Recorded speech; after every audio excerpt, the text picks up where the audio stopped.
Okay, guys, we're live. Welcome back to another show. Thank you all so much for being here. I truly, truly appreciate it. It's 7:30, August 21st, and it's a great day to be an American. We've got a lot to talk about tonight. It's going to be a good show. Very excited about this one.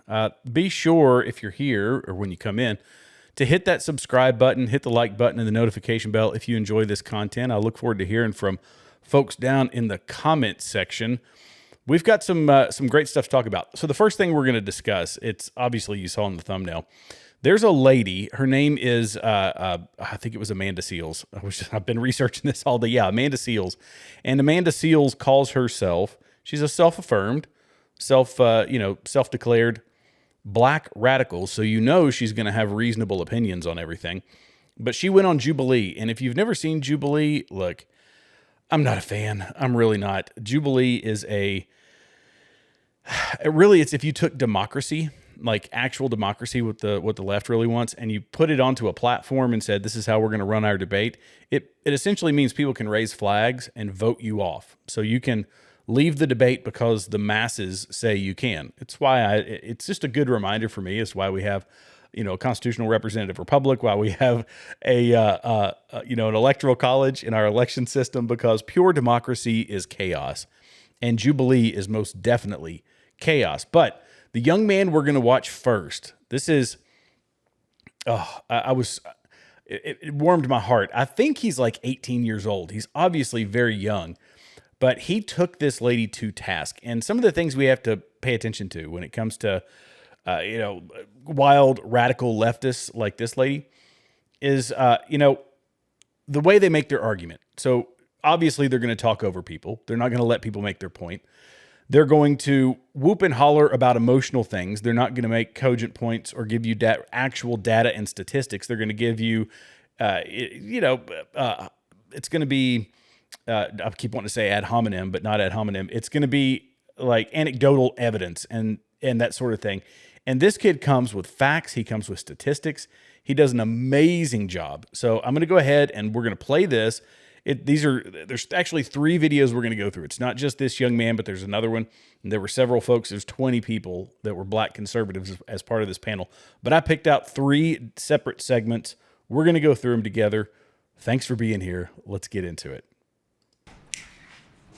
My name is Matt Nuclear. Hello, Matt. Matt Nuclear? Matt Nuclear, yes. Matt Nuclear, give me a better handshake than that. Let's do it. I appreciate having this conversation with a beautiful black woman like yourself. This is nice, beautiful arena here.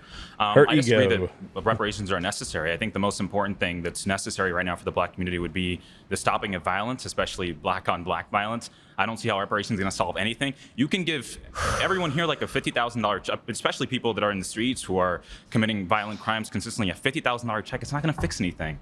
It's not going to increase the median household income in the next 10 years by 10% or 20%. For example, we have the Chinese Exclusion Act of 1882. We prevented Chinese people from getting citizenship and even entering the country. We discriminated against them and basically put them under apartheid, even here in the United States. Yet they have the highest median household income. How is that possible? How come they don't complain and feel entitled consistently to beg for reparations and beg for this when they are killing each other 90% of the time, which is the rate that black people kill each other, according to the FBI? Oh, young Matt. Yet white people are the oppressors.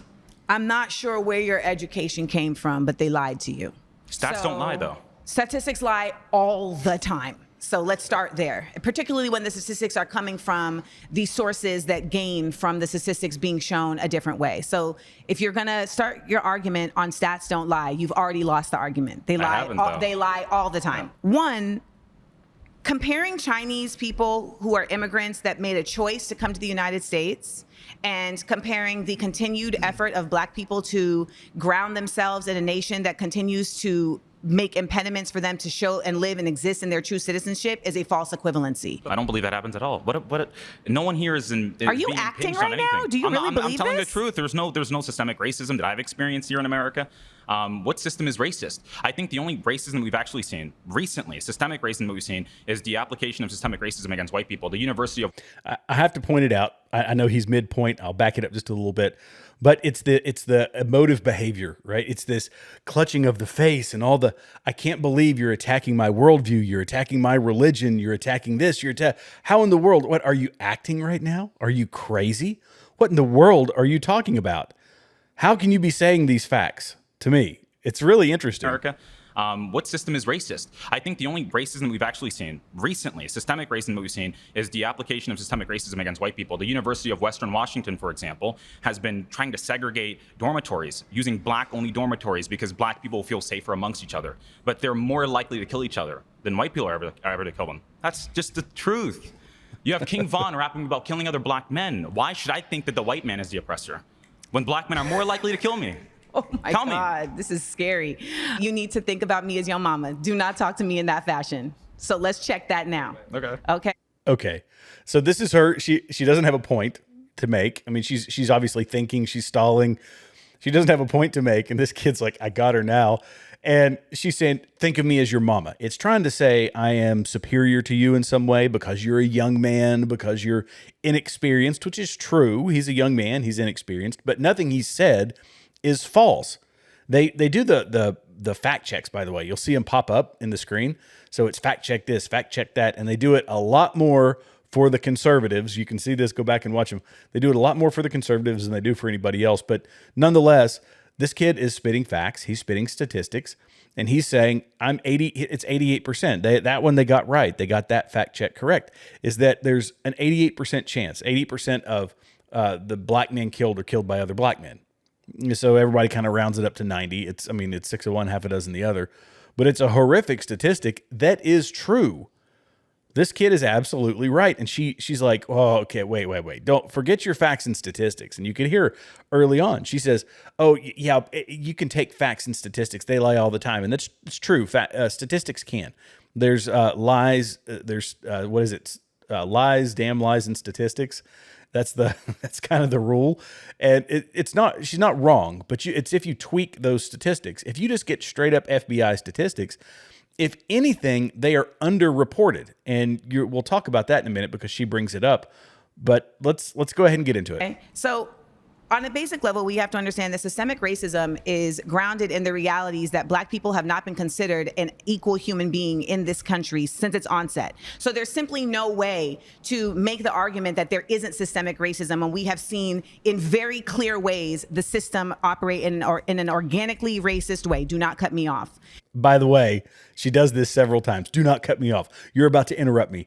He talked for less than 2 minutes. She's talked for about a minute. When we talk about systemic racism, we can start with even the fact that redlining, which was implemented to discriminate black communities. Are you shaking your head that redlining doesn't exist? No, I'm saying I don't think it really existed at all. I mean, no, I don't think so at all. So it does exist. And stating that it doesn't exist doesn't make it no longer exist. Redlining absolutely exists. It is not something that's being made up. It's an empirical fact. And there are realities that exist because of redlining. We know that school systems are related to the way that property taxes are affecting the school systems. If a school system is not getting the same property value as the property taxes allow it, then it's not going to have the same efficacy at allowing for students to be able to get what they deserve. And then she's about to stop him again. But there is a bit of truth to this. So property taxes do pay for the local education system. But when you have alternatives to teachers' union run education systems, what do the Democrats do? I mean, they did it in New York. Harlem had these charter schools that had come in. The teachers' unions booted them out, but the schools were generating higher test scores than anybody else, above and beyond. If you can bring a private institution in and make it affordable for the people in that area or get it subsidized, but you can't get it subsidized because of the teachers union. They want to have the same crappy system that is underfunded, obviously based on property taxes. And when you have an area that's high in crime, high in poverty, the property values go down. So the education system sinks. It all revolves around the culture. And it's this culture of a lack of security, which we're going to talk about that. They hit on it many times, the violent crime rate and all of these things. So yeah, it's the self-licking ice cream cone, but she's saying that it's white people's fault. And if we just give more money, then we'll solve the problem. But here's the other piece of this, and then I'll shut up and we'll keep playing, is that, when she says that people weren't given the same opportunities, they were, held back since the inception of this country. Early on, no doubt about it. All the way up until the 1960s to the Civil Rights Movement, no doubt about it. But even back then, the culture was completely different. We'll talk about the fatherless household rate here in a minute. We've also done affirmative action, which means you can basically do hiring quotas or admission quotas, which has now been deemed by the Supreme Court to be a racist thing. That, okay, well, we'll subtract points. It was like the ACT scores, you subtract 200 for African-American people or black people, whatever the term they want us to use now. Then you go up another 200 points and it's white people, and you go up another 200 points and it's Asian people. And the Supreme Court has said, well, this is unconstitutional because you're admitting based on race and putting a different standard to a different person, which is not a merit-based system. And that's how we're supposed to operate. So we've been given, and I saw this personally in Virginia, trying to get when I first came off active duty, I was trying to get a small business loan. Who were the small business loans for? They were for people of color. They were for women. There was nothing because my skin shade is lighter. And by the way, none of us are white, right? It's not a white thing. There's melanin content. Everybody's got a little bit of it. So I'm just tan. Tan people don't get anything, and everybody else does. That's a system skewed in their favor, and it still hasn't fixed any of the problems. More money does not solve the problem. When we talk about systemic racism, we have to acknowledge that these private prisons are literally built based on the test scores of school students in 3rd grade. So if you are literally building prisons with the onset of, okay, if these people are not reaching a certain reading level, then we know that they're going to go down a prison industrial pipeline where we can use their free labor. Then how is that not systemic? And if you want to stop them from entering prisons, how are you going to stop people from entering prisons if your goal is to get them into prison? Sure, make them try to be more like Ben Carson than be like King Von. That's very, very simple. So how does King Von happen? How does King Von happen? King Von reparations. Actually, no, let me land the plane. Yeah. We're talking about reparations, and what you're doing is actually just trying to get this conversation off the facts. And the fact is, reparations are just and necessary because on a basic level, black people built this country, and the country continues to thrive off of the labor that black people put into this country. And it would behoove you, young man, to really understand the way that your ancestors put blood, sweat, and tears into this nation that is still living off of those blood, sweat, and tears. And let me also add, there are reparations and then there is remunerations. Do you know the difference? Yes, but can I finish one point that I wanted to say? Ben Carson's cousins were killed at a very young... I'm so sorry. You've been voted out by the majority. Okay. Please return to your seat. This is why this is trash. I hope some of y'all are acting. I really do. We in LA, and I hope some people in here are acting. And that's the thing. I hope you've got to be acting. Everybody's got to be acting. I've got another video I'm going to pull up while I'm talking. But I can't believe that you would have the same or relatively same skin color as me and not agree with me. How in the world can you exist in this world in that manner? I can't believe it. But this is again what bothers me about Jubilee. You just saw it. He's trying to make a point. She cuts him off. Don't you interrupt me. Don't you interrupt me. Cuts him off, and then everybody votes because of this silly democratic system that they have where it's mob rule, and he has to shut up and somebody else comes on. Thankfully, he got another opportunity, and this is great. This is his second time around. We got to watch this. I'm back. So let's talk about facts. I just want to move back to systemic racism because you mentioned systemic racism earlier. I just want to look at 3 applications of systemic racism against white people and against East Asians as well. So for example, we have the National College Attainment Network, which defines affirmative action or even race-conscious admissions as taking race as one of the factors in whether or not you're going to admit a student. And we noticed that when race-conscious admissions was out of it, black enrollment dropped 64%. At UC Berkeley. Wow. And that is an act of systemic racism. Trying to look at people's races and allow them into colleges whether or not they're of a set race is racism. And it's race conscious. And Martin Luther King's most famous quote is that he doesn't want his children to be judged based on race, but by the content of their character. And the content of people's characters also includes merit. We have another example of systemic racism. Burgess Owens. He's a representative out of Utah. He's a black Republican representative. He called out the MIT president for having black-only dormitories. I mean, what does that mean? Why are we trying to segregate each other and say that black people feel safer amongst black people when the truth is they are actually more in danger when they're around black people? And that's unfortunate. It's sad that I'm saying this, but it's the case, and I have to say it because it's true, okay? Black people are killing each other at a vast, crazy rate. Black men rapping about it. It's savagery. It's barbaric, and we shouldn't be doing it as a people. We should try to get more Ben Carsons. Ben Carson's cousins were murdered when he was younger, but his mother came to him and gave him a book and told Ben Carson to read and study so to not be like his cousins. And Ben Carson separated 2 twins at the back of the head, and he's known as one of the best renowned neurologists or neuroscientists that we've ever seen. Neurosurgeons. Right? Ben Carson said that slaves were immigrants. Well, they were brought here to the United States, and many of them were slaves, and we know that to be a fact. What is the difference between someone being an immigrant and being a stolen person? I mean, I understand that many people were stolen here, but 90% of historians agree that slavery would have not been possible if black slave owners within Africa didn't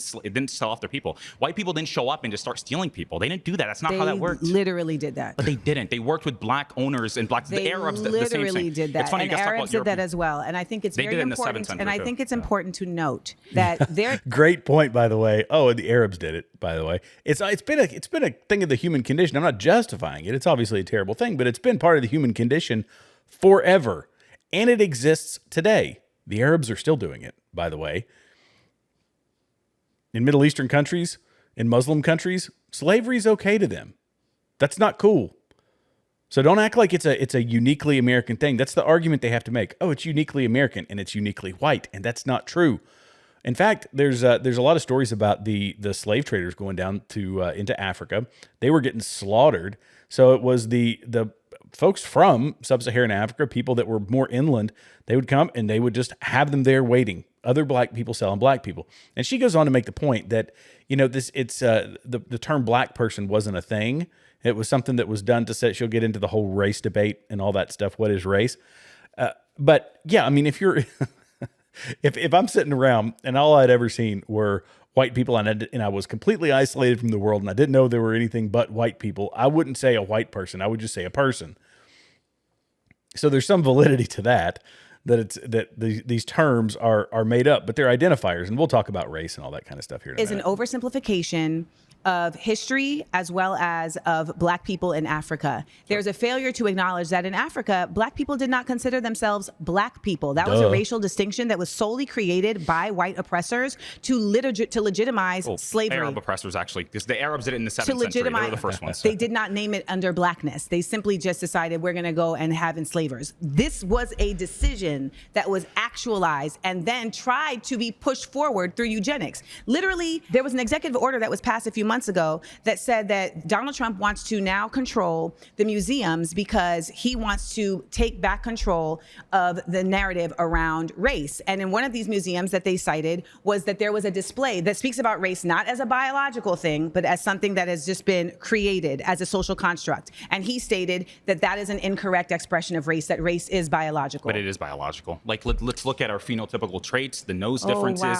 the hair texture. It's a biological thing. Sure, there's a social concept, but there's biological differences that exist. You're very convicted in your lack of information around these things. Race and ethnicity are two different things, okay? Ethnicity is where you're from. Race is literally something that was created to put people into categories of caste, to put people into categories of oppression. Race is not something that you are. Race is something that was bestowed and put upon you. That's racism, not race. Race is simply the aggregation. No, race is literally something that was created and put upon you. And I want you to listen to me as somebody who has studied this, who has a master's in African American Studies from the Institute for Research in African American Studies at Columbia University. From a position of authority, right? Because listen to my degree. Let me spout off all my degrees. That doesn't make you right. That doesn't make you smart. I would venture to say that makes you indoctrinated and a bit more stupid than this young man who I don't think has gone to college yet. Understand very clearly that race is not something that is biological. There is literally Look at the differences. There is many differences that are equated to ours that has nothing to do with race. Melanin content is not biological at all. So if you have a black parent and you have a white parent and now you come out looking white, how is that a biological proof of your race? Most of them come out having curly hair. Stop. There's no most of them. You do not have anything to prove that. You're mixed race too. I am not mixed race. My mother is black and my father is black. Well, my father is also considered black, but he's very much has a lot of European DNA. And you know what I think? I think that you are at a phase of your learning where you are a contrarian. And I look forward to seeing your development because I have a feeling that you're actually going to flip the script eventually because you are somebody that definitely is grounded in wanting to learn facts and wanting to learn the truths of things. However, you're currently still stuck in an indoctrinated space that is tricking you into thinking that you are something that you are not. Isn't that funny? Isn't it ironic that they called the kid who hasn't been, I mean, he's been somewhat indoctrinated, but he has rejected that because he's taking a conservative stance through all of his elementary school and all of his high school and all of that. And he comes out spitting facts being articulate and saying, here's the actual details. So here's how I approach this situation. And then you've got the indoctrinated person with however many degrees in a bunch of studies that only get her clout if she's on the internet. And she says, he's the indoctrinated one. Isn't that fascinating? You are a Black person who is literally having to receive the results of racism, but ultimately you are of an ethnicity that has thrived in spite of it. And that is where we really exist from. And that is where our resilience comes from in spite of systemic racism. I think our resilience is happening now. I think growing, understanding the real problems, not going out and trying to protest against, you guys don't ever do this. KTS, You guys don't ever do that. KTS Who is you guys? Members of the Black community that want to hold people accountable, especially Black people. So KTS Dre was shot 60 times outside of Cook County, Chicago. How many BLM members came out? You earlier said BLM is about referring police. to me as you guys. Okay, that's fine. So, for example, we had a really good example of this where it's not a police, because I remember you said... Where are you from? Where am I from? What do you mean by that? Like, what state am I from? Where was I born? Where do you live right now? I live in Florida. I was born in Angola, though. I was born in sub-Saharan Africa, okay? Where did you grow up for most of your time?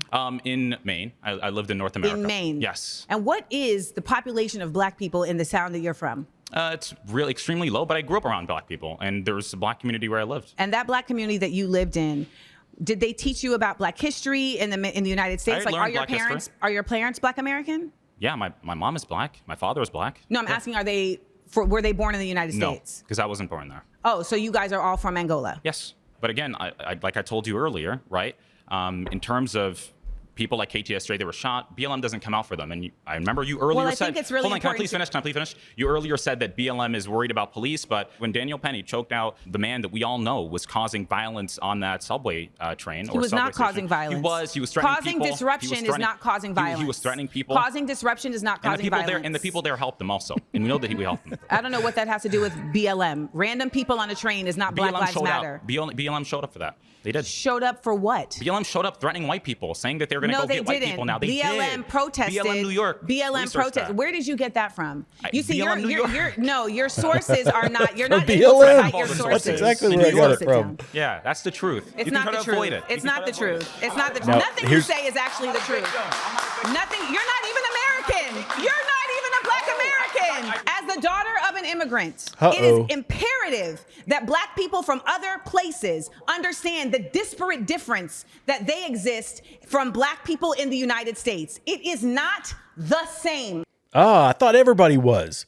If you're an immigrant, come on. That's not what you folks have been telling us.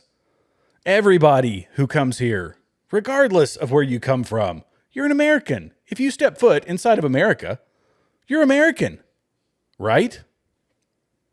So they say, until you disagree with them, until you're a young Black man who has actually thought through these issues, who happens to come from Angola, had lived in Maine, well, now you're a problem. Now you're a problem. Isn't that fascinating? By the way, this whole race thing, I have to talk about this. So have you guys looked up, this is the next clip, so pardon the interesting face she's making. The definition of race in 2001, I had to go back to 2001 to get an actual definition of race. This is what it was: a group of people identified as distinct from other groups because of supposed physical or genetic traits shared by the group. There you go. There's like 3 different definitions: a category of humankind that shares certain distinctive physical traits such as skin color, facial features, or stature. This is the 2001 definition from Merriam-Webster. What's the definition today? This. There's caveats and just swing it this way, swing it that way. Who really knows? I don't know. It's like, some people think this and some people think that. Our definition went from that to this. If you need any other, clear-cut example of how things have been confused by liberalism, that's a great definition, because now we don't even know exactly what we're arguing over. It's really wild. But I'm going to listen to this last one, and then we're going to hit a couple of statistics, and I may get into the Jillian Michaels stuff. It just depends. But I've got a boatload of stuff. The whole race stuff it's hot in the news right now, and I'm a little sick of it, to be perfectly honest. But it's part of the zeitgeist. It's part of the conversation. So we got to discuss it. We got to listen to people hashing out these My issues. next claim is that black on black crime is a result of underinvestment and over-policing.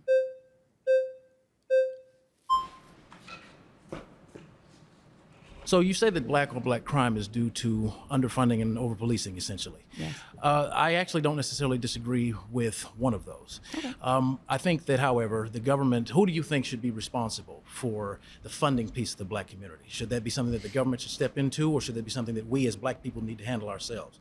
Dr. Jordan Peterson and even Thomas Sowell and several others have stated one thing, that poverty and crime, there's a positive correlation. There's also a positive correlation in the black community of absentee fatherism being one of the root causes leading into criminality. Black males that grow up without a father are 10 times more likely to engage in criminal activity.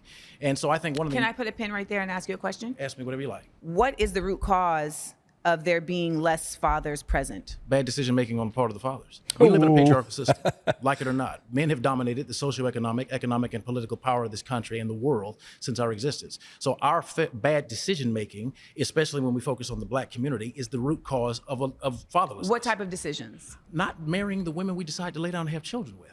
Not being careful with the seeds that we plant in women. No woman can get pregnant without a man planting his seed inside of her. So therefore... So it's marriage. Well, that's a part of it. That's marriage is a part of it. Okay. But the true piece that I'm looking at is connectedness between familial units. The black community was at its economically strongest while being at its poorest during the segregation era. Prior to 1968, Dr. Martin Luther King in his last speech said that we have an annual income of more than $30 billion a year, which is more than all of the exports of Canada and more, or more than all of the exports of the United States and more than the national budget of Canada. That was when we were economically at our poorest. Yet 85% of our black children were growing up with a father in the home. There was less black on black crime. There was less disenfranchisement. Why was there less black on black crime? Because Okay. By the way, I have to bring up, I hate their fact checks that pop up.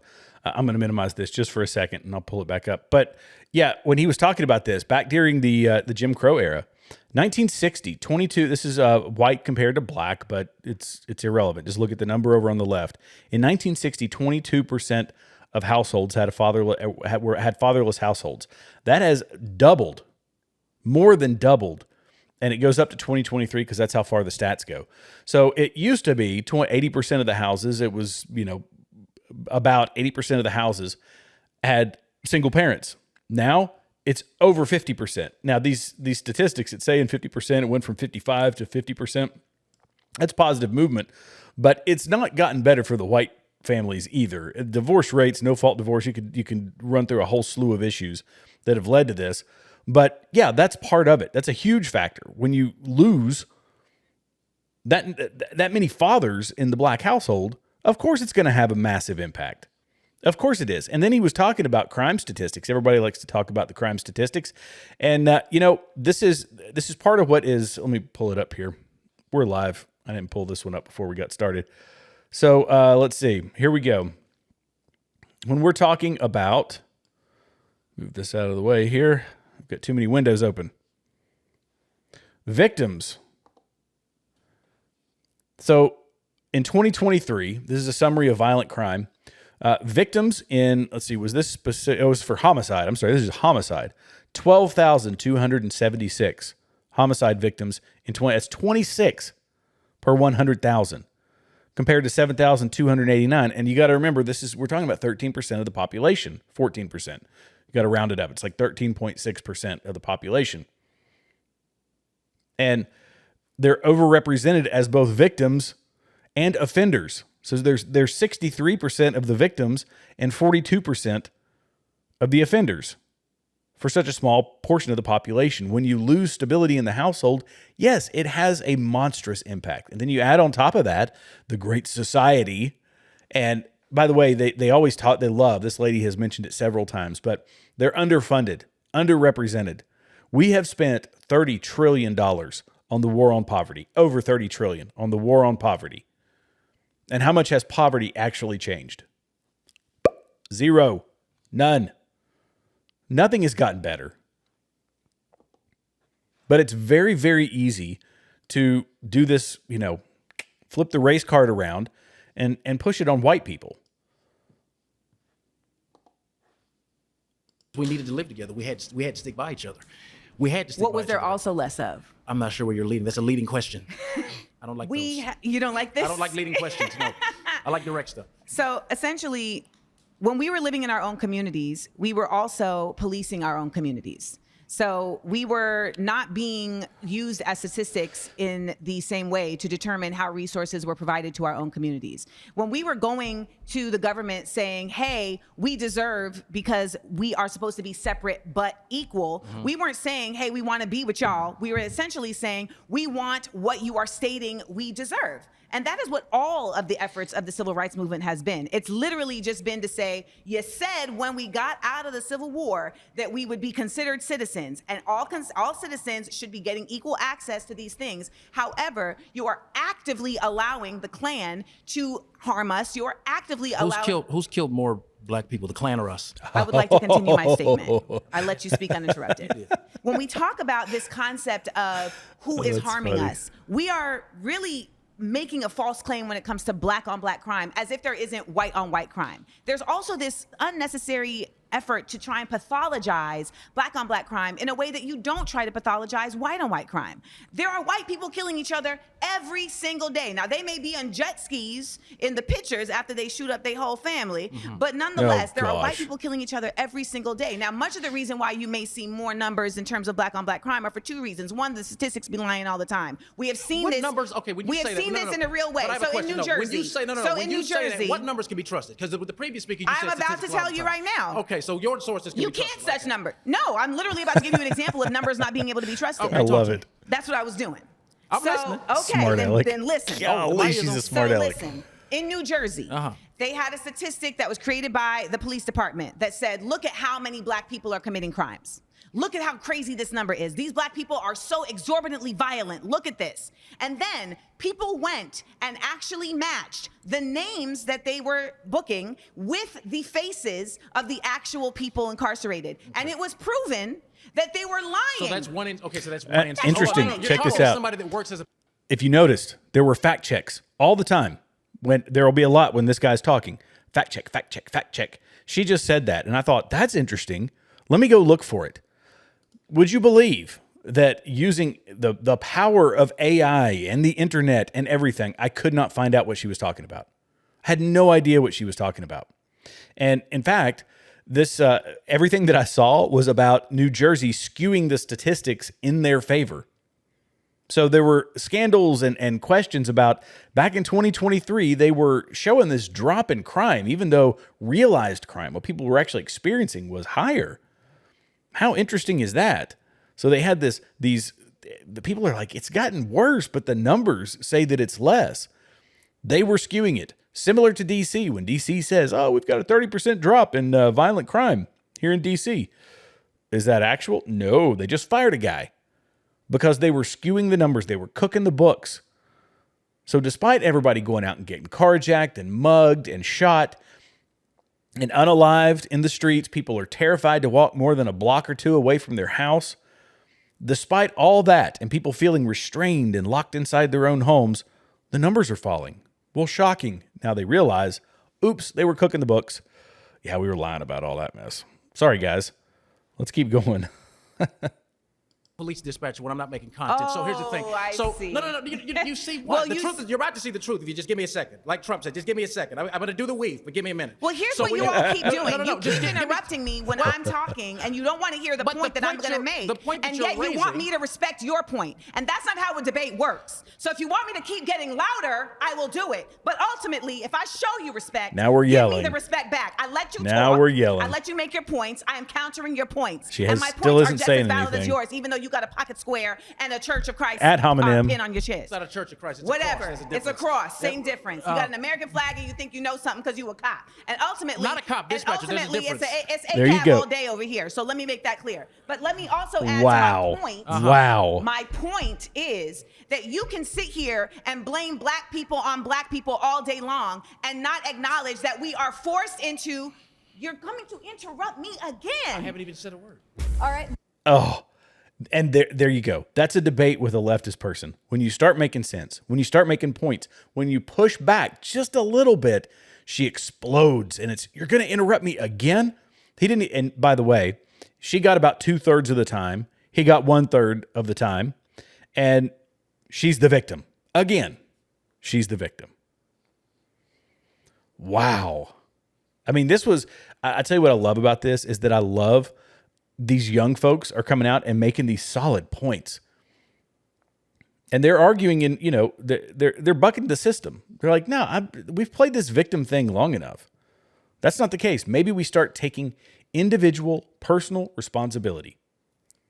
If you're going to mess around with a lady and you produce a kid, you got to be around for the kid. What was that last guy's point?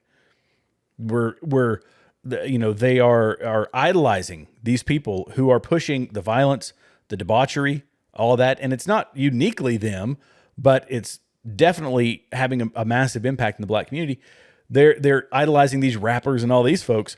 But you know what? Maybe we ought to start looking at Ben Carson, Clarence Thomas, Thomas Sowell, all these brilliant minds. How about we start focusing on that instead? So let's go ahead and listen to this segment. This is from Her Take. If you guys haven't seen this, by the way, it's fantastic. Her Take is it's basically Patrick Bet-David's version of The View, and they're creating this show that is, you've got Anna Kasparian, you've got Jillian Michaels, these other two ladies. I don't know who the other person, the brunette, but the one on the far end used to be a Democrat. But they're having these very interesting people on their panels. And this guy is, his name is, let me pull it up here. Kazan, I believe, is his name. Let's see. Let me pull him up.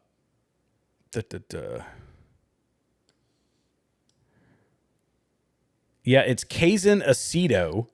And look, the guy's brilliant. You're going to have to check this out here. Just watch. Listen. So let me talk about what I think is underneath this whole discussion. Please. We actually have to go back to almost the origins of American slavery, right?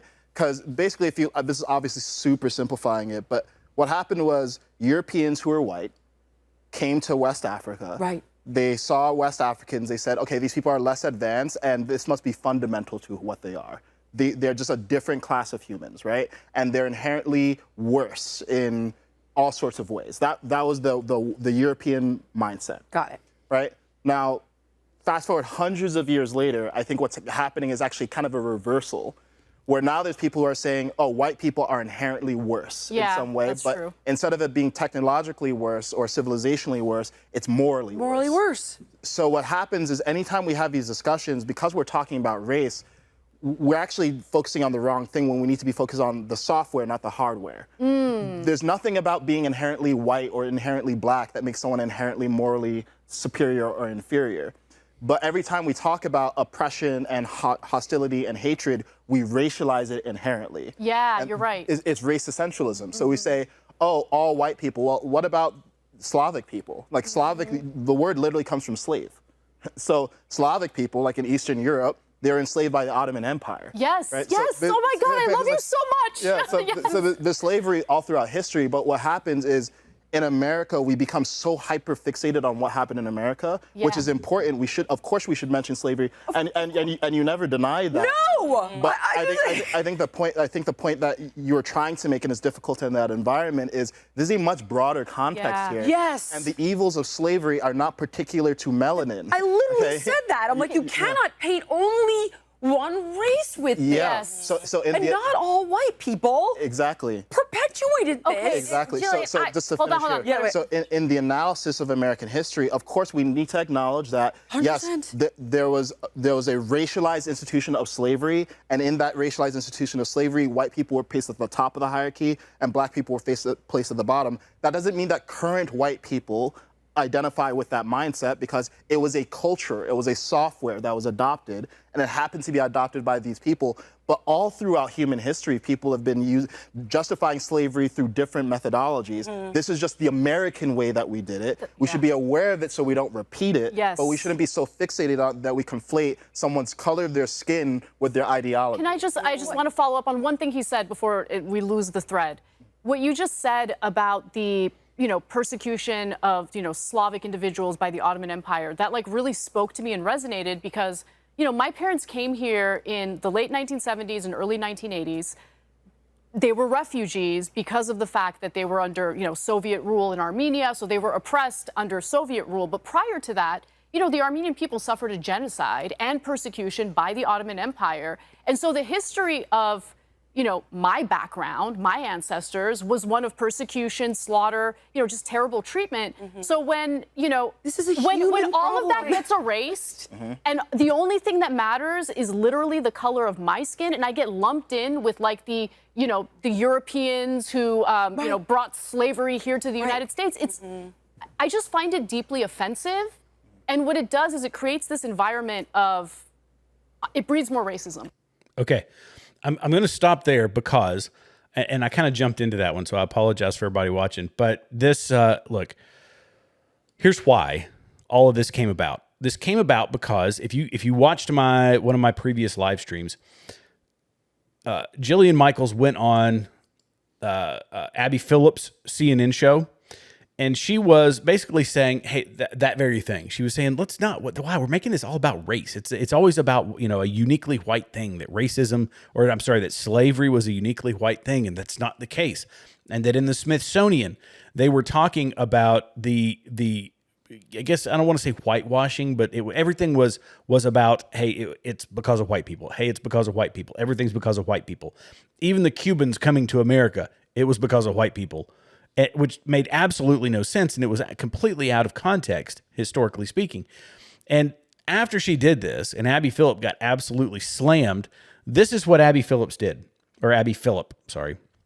This was the segment that she released. Week on this show, a guest shocked the table by arguing in part that slavery in America can't just be blamed on one race, and that museums put too much focus on the role of white people who participated in that terrible institution. And now tonight, that same argument is being pushed by the President of the United States.